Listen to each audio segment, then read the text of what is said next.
The Ministry Network podcast is sponsored by Westminster Theological Seminary. You may be wondering, what's it like to study at Westminster? I had the chance to ask Dr. Stephen Nichols this question. Dr. Nichols is a graduate of Westminster, Chief Academic Officer at Ligonier Ministries, and the President of Reformation Bible College. This is what he had to say. Well, it's a wonderful place. I'd always held Westminster up on a pedestal, and the years that I spent there were just delightful years. I'm really glad that it's a part of who I am. You too can become a graduate of Westminster by enrolling in one of our degree programs, like our Masters of Divinity, now offered online for the very first time. To learn more, visit ministrynetwork.com/degree. Now, on to our episode.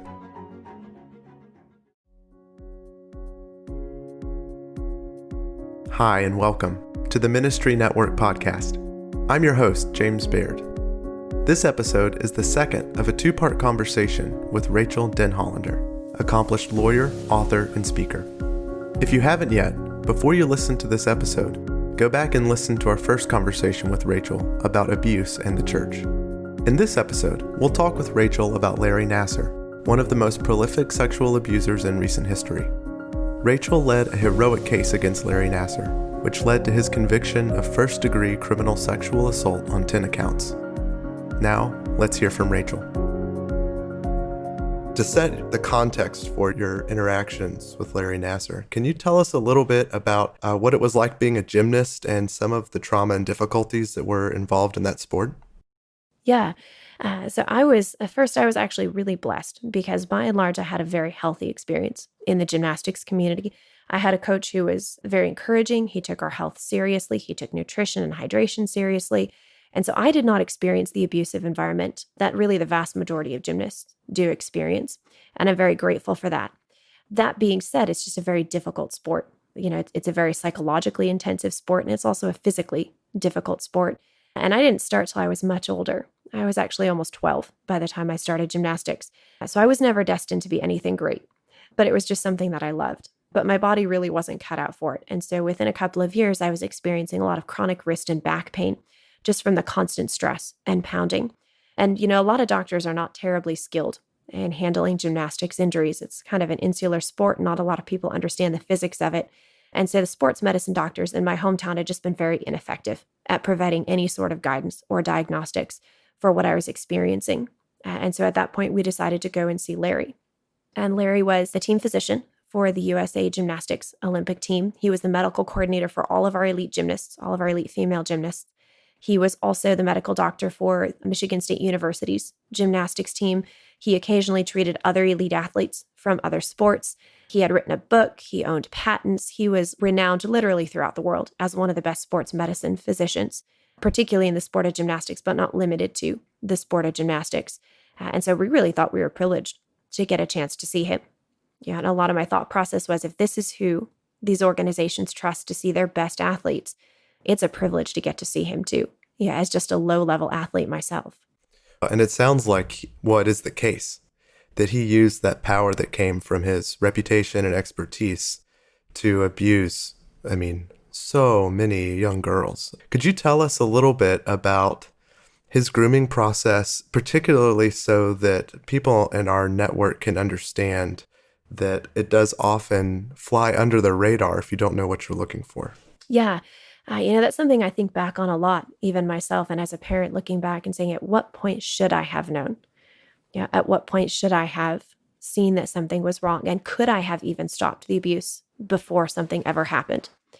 Because abusers are very, very skilled manipulators. They understand the type of persona to put forward. They understand how to form relationships with the community around them, as well as with the victim. And they understand the types of dynamics that are more likely to keep a victim silent.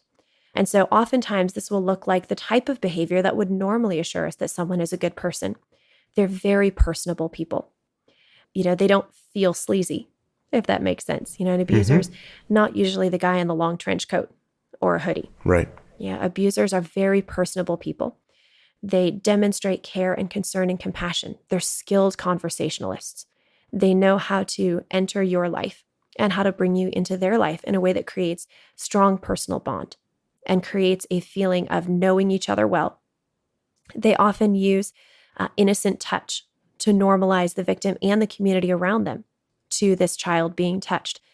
So side hugs, putting their hand on their shoulder, very simple things, again, that oftentimes we engage in normal, healthy interaction, abusers use in a different way and to a different degree. They often pay special attention to their victims, small gifts, tokens of affection, again, things that create an emotional bond with the people around them.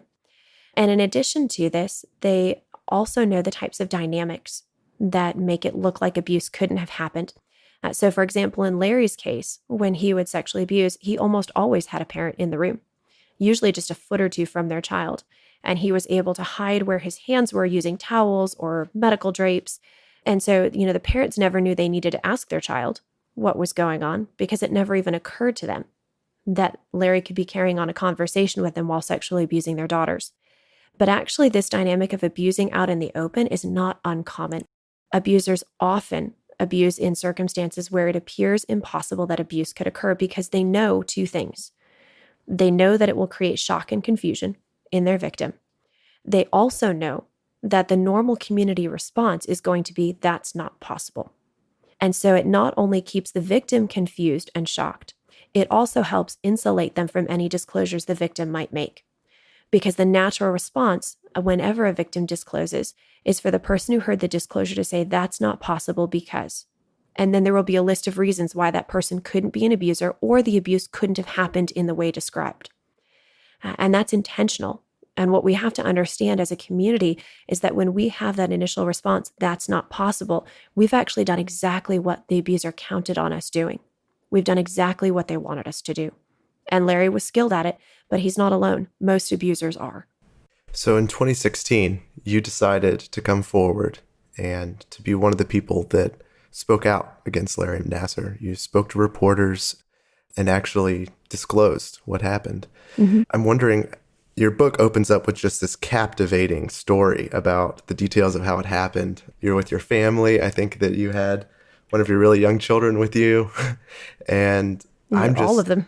All of them. Yeah, goodness. And yet you still did it. And I would just love for you to share a little bit about where that internal strength to come forward and take on that risk when you had everything to lose, in a sense, where that came from and how you would encourage other victims who are struggling with whether to disclose, how to find that strength for themselves. Yeah. I think the very first thing that it's important to understand about my disclosure, because again, I get this question all the time, how did you find the strength to finally disclose? I was always willing to disclose. It was not a matter of finding the strength. It was a matter of finding the opportunity to be heard. In fact, when I was 17 and I told my mom what had happened and we began to realize who Larry really was, we didn't understand anywhere near the depth of it at that time, but we did know he was a sexual abuser when I was around 17 years old. And my mom and I had that conversation, what do we do with this? And at that time, I said to my mom, I can't do this quietly. Something's going to have to happen to take control from these organizations, to get the narrative outside of Larry's control and outside of the control of USAG and MSU. I'm going to have press involvement. And I knew that at 17, I knew that. And we didn't know how to make that happen. We actually talked about going down to the news station when I was 17 and giving them the story and seeing if we could get somebody to pick it up. But media reporting was very different on sexual assault back then compared to where we are now. And we just had no way of making that happen. And so I do think the most important thing to understand is that it wasn't a willingness all of a sudden to report. It was the opportunity. And that's why it is so incumbent on us as the community to make those opportunities available to survivors, to communicate that they will be taken seriously. And that's what I found in the Indy Star. When I opened my computer that morning and I saw the article that they had written on USA Gymnastics and how USA Gymnastics had been burying reports of member coaches, I read that article, and there were a couple of very key things that stood out to me. The first was that this relatively small newspaper, the Indy Star, had spent almost a year of time and resources on investigating the story. That meant that it mattered to them and that they understood why it mattered. I could also tell by the way those reporters reported the stories that they understood trauma. They understood what evidence looked like. They understood normal victim responses so that they would be able to weed through the evidence brought to them and know what was and wasn't probative. They understood how abusers operated, so they weren't going to have the knee-jerk, oh no, not that person type of community response. And because I could tell they understood those dynamics, I knew that was the first chance I ever saw of being believed. And beyond that, it was something I was always willing to do. But I did know what it was going to cost. And it was a very painful decision to make because I knew exactly what was going to be coming if that story became public. And unfortunately, literally everything I predicted that day at the computer, right down to losing our current church, did come true and has continued to come true because the societal responses to abuse are just that predictable. Mm-hmm. Can you tell us a little bit more about those risks that you took on and that were ultimately realized? I think there are a number of layers to what happens when a survivor discloses and tries to get justice and to stop an abuser. The very first one, of course, is that instantaneous community response that you typically receive, because every abuser and victim is surrounded by a community, whether it's a school community, a physical community, a church community. There's always a community surrounding the victim and abuser. And the most typical response that the victim is going to receive is an attack against their character. They're lying, they're making it up, they're being oversensitive, maybe they want money, maybe they are disgruntled with this particular person. But the instantaneous knee-jerk response is always to ascribe some sort of ulterior motive to the victim, other than telling the truth, and to attack the victim's character, to attack the victim's credibility. And one of the things that we need to understand is, we always say, well, it's innocent until proven guilty. But when you automatically decide that it's likely the victim is telling the truth, then you're not presuming the victim is innocent of lying until proven guilty either. And so we do make very quick snap judgment calls on the character and the integrity and the veracity of the victim who is disclosed. And we don't wait for the evidence. So you have that layer of instantaneous community response, which is deeply painful because that typically means that the victim loses the people that are closest to them, their school, their church, their friends, their neighbors. And it's very, very painful. And it leaves them with little to no resources and support. In addition to that is the incredible uphill battle that the victim faces when they disclose to police. It starts a process that always requires extensive interviews on the abuse, where the details that are given just have to be incredibly descriptive. Often police interviews take 2 to 3 hours to complete. And then there are layers upon layers upon layers of follow-up questions, extremely detailed interview questions. Everything from what were the facial expressions of your abuser to did they say anything to how exactly do you know where their hands were? Every detail has to be disclosed, and you don't get the choice to say no anymore. You didn't get the choice to be abused, and now you don't get the choice with who you say these things to. In addition to that, getting to any kind of criminal charges is an incredibly uphill battle. Out of every 300 rapes reported to the police, only about 7 result in indictment, 6 result in conviction, and less than 5 result in jail time. And the average length of a jail sentence for a sexual abuser, according to the Department of Justice, is actually less than the average length of sentence for possession of a controlled substance. You can literally serve more time in jail for possessing marijuana than for raping a child. So you look at these statistics, and for a victim, the choice to come forward is the choice to relinquish all control. It's the choice to be at the beck and call of the court system, to relive every detail of their worst memory to whoever asks for it. If you get really lucky, you'll get to court where you get to relive all those details in front of your abuser, knowing he shares the same memories and that he loved it and relished it, and that you're giving him exactly what he wanted, which is an insight into who you are and how you responded. And in addition to that, all that information has to go to members of the jury. So in cases where a medical exam is required, victims who undergo a rape kit exam, they have to have very explicit photos taken to document any potential injuries from the rape.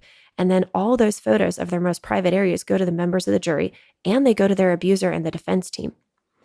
You are at the complete mercy of the justice system over and over and over again. Meanwhile, you've lost, most likely, and most of the time, you've lost your entire community and support system, and you're the one under attack, with your character and your integrity and your trustworthiness being called into question. It is an incredibly painful, re-traumatizing experience with only the slightest hope of ever obtaining justice. Which goes back to what you mentioned earlier about pastors coming alongside families and helping in practical ways. That sounds like a nightmare that so many of us hope we never experience and hope to help alleviate for those who are. Absolutely. You're known for your heroism in leading the case against Larry Nassar. I'm wondering if you could share the story of the court case, which did eventually lead to his conviction. Could you tell us a little bit about that and the role that you played? So when I saw that news article from the Indy Star, my very first thought was I was right. USAG has been burying sexual abuse for decades, and we knew that. There had been an entire book written on the sexually abusive nature of USAG. And my next thought was, this is it. This is the only chance I'm ever going to get. And so I wrote immediately to the newspaper, and I told them my story and the evidence that I had. And I told them I would come forward as publicly as necessary if they could just get the truth out.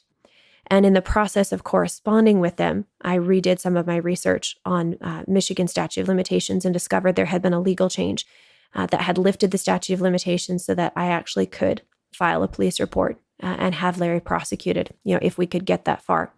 And so within 2 weeks of sending that initial email to the Indy Star, we had packed the family up and we transplanted to Michigan for about 2 weeks so that I could file that police report and start the Title IX process. Title IX is a corporate regulation for universities, and because the abuse happened on university property, that was an additional avenue of investigation that I could pursue.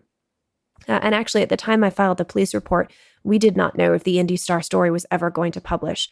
So for a couple of weeks after I filed that report, it was just Larry and I, and we didn't know if the Indy Star story was ever going to publish. But of course, that instantaneously put me in a position where I needed that story to come out. I desperately needed it to come out because I knew it was going to be necessary to be able to put enough public pressure on the institutions to even have a chance at stopping Larry. But it was also the last thing I wanted to have happen because I knew what it meant when my name and face and all of those details became an international story, which it did. 2 weeks later, the Indy Star story published, and it was international headlines by that night with my photograph and a video testimony of the interview. And then for the next 18 months, I worked very closely with prosecutors and journalists from literally all over the world, walking them through the medical evidence, the legal statutes in Michigan, taking them through my case file. When I went up to Michigan, I had actually prepared a file of evidence. I had prior disclosures. I had character evidence from family members and prosecutors who knew me, who could attribute my trustworthiness. I had my medical records. I had journals that I had kept during the healing process. And I had gone through Michigan statute and case law to really put together the case for the prosecutor and to show them exactly why I thought Larry could be prosecuted and what evidence we had to do that, because I knew it was going to be a very uphill battle. I was incredibly blessed to have a phenomenal detective who did my interview and investigated the case.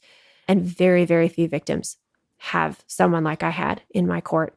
But we actually almost lost even with that, because once my story became public and the interview was done and around 36,000 images of child porn were found on Larry's computer, the county prosecutor who at the time had the case was actually going to cut Larry a plea deal, even after everything I had done, knowing that there were over a dozen victims and that he was clearly a predator. She was going to allow Larry to plead guilty to possession of child porn on state charges rather than federal charges, which under Michigan law at the time would have resulted on a slap in the wrist, in exchange for dropping all of the sexual assault charges for all of the police reports up till that point in time, which included mine and included the non-medical victim. And I was again blessed because the head of the police department picked up the phone and he called the attorney general and he said, "I need you to come in and take this case." And the attorney general sent his best prosecutor, Angela Povolitis. And Angie came and she talked to Andrea Mumford, the detective who was investigating, and she said, "I'll fight for every one of them." And that's what she did. And so the case was removed to the Michigan Attorney General's office, and Angie fought for us. And 18 months later, Larry pled guilty because over 85 women had come forward after 18 months of extensive international news coverage. Larry pled guilty, and then he was sentenced. And the sentencing hearing is really where most people tuned in, but very few people know what it took to get to that point and how many times we almost lost, even with everything I had done, even with my abuse being an international headline, we still almost lost because of the prosecutor. It looked like an overnight success, but it was years in the making when bringing him to justice. It was years in the making. And very few survivors have that combination of circumstances that I had. We praise the Lord for his providence that Absolutely. Larry came to justice in this earth. So many people don't get that. Speaking of justice, in your victim impact statement, which I recommend to all of our listeners, it's an incredible presentation of the gospel in such a public setting where the gospel isn't often heard. And two things that come through in that statement. One is your absolute dedication to seeking justice. And the other one is your absolute dedication to forgiving Larry Nassar. Could you help us understand how you bring those two concepts of justice and forgiveness together? Yeah, I think that interrelationship between justice and forgiveness is one of the most beautiful things we see in the gospel and in the redemptive story. Because as a victim, I really fought the idea of forgiveness for a long time because society so minimizes the damage and impact from abuse that I knew if I forgave Larry, the very fast response from a lot of the evangelical community would be, oh, look at the great things God has done. And they would completely skip over the pain and the devastation and how dark the abuse really was. And that's a misuse of forgiveness, and that's a misuse of God's sovereignty. But when I began to understand the idea really of penal substitutionary atonement and that reality that justice is always done and that forgiveness is not a release of the consequences, but rather a release of my bitterness, my vendetta, and a desire to see my abuser saved, but that it does not diminish the depth of the damage. It does not diminish the depth of the evil, that justice is always done in the Christian framework. That really put me in a position where I could be freed up to forgive, where I could understand the depth of my own redemption and also the depth of God's justice.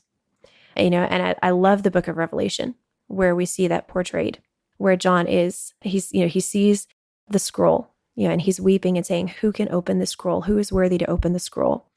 And then the angels and the beasts around the altar, they start singing that the lion is worthy. But when John turns around to see the lion of the tribe of Judah, he finds in its place a lamb. And that is just the most incredible picture because it's that interrelationship, that marriage of justice and forgiveness, the Lion of Judah who brings justice, but brings justice through his own sacrifice. And that's what makes forgiveness possible. And I had already spoken so much about my own abuse. And I had already testified. By the time we got to the sentencing hearing, I had testified for almost 3 hours under oath during a preliminary hearing with Larry in the room. And so, my thought process initially was, what else is left to say to him? Larry got to read all my journals. I had to testify in front of him for hours.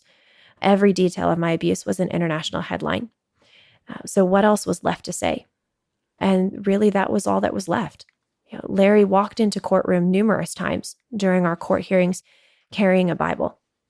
And when he pled guilty to possession of child porn and was sentenced for the possession of child porn, he talked about how all the good things that he was doing, that he was helping inmates and that he prayed the rosary for all of us and that he wanted the community to move forward and heal. He actually painted his own guilty plea as something good that he was doing so that the community could move forward and heal. It was very clear that he was relying on those things to not be the person that he really was, to try to shield himself from the reality of what he had done, and to convince himself that he had redemption through those things. And I realized that the last thing I needed to tell him was that that was not where redemption came from. That redemption came from repentance. And I did not want him misusing my Savior and my Redeemer that way either. And so I felt that was the last thing that I needed to tell him. Well, what a beautiful, beautiful way to end. I do recommend that everyone listen to that statement. It is just fantastic. And we are so thankful for all the sacrifices you're making, Rachael, for all the work that you're doing to help and serve the church and to tell the stories of those who haven't been heard. So thank you so much for doing that. Thank you so much for joining us here on Ministry Network. We hope that maybe you'll come back and visit us again soon. I would love that. Thanks so much for having the conversation.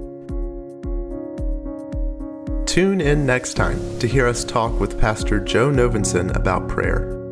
In the meantime, visit ministrynetwork.com to join our online community, where you can discuss this episode with other Christians and get exclusive access to online courses, book discounts, and more. You can also visit ministrynetwork.com/degree to learn more about the new online offerings available at Westminster Theological Seminary.